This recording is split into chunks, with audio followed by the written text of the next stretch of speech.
An introduction of the 5 steps. To reach your destination, you need a map.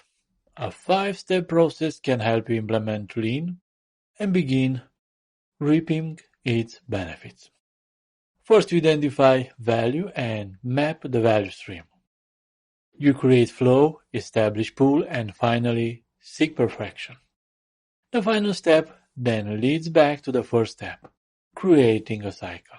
Now let's see each step in the Lean process to find out more about it. Identify value.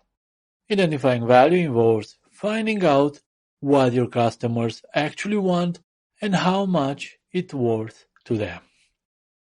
Map the value stream. Mapping the value stream involves outlining all processes, tasks, and information needed to develop a product or service and deliver it to your customers. Create flow. To create flow, you remove interruptions, bottlenecks, and periods of inactivity from the value stream. Establish pool.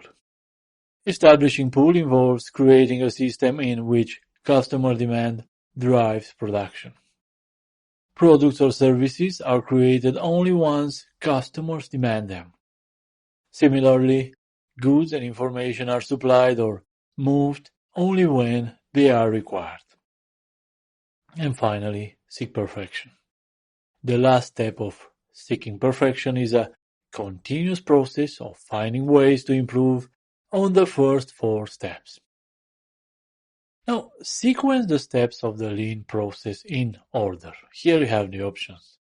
Identify value, map the value stream, create flow, establish pool, and/or seek perfection.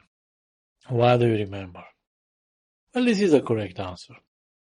Identify value is ranked the first step. The first step in implementing Lean is to identify value.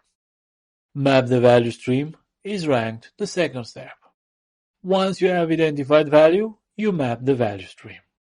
Create flow is ranked the third step.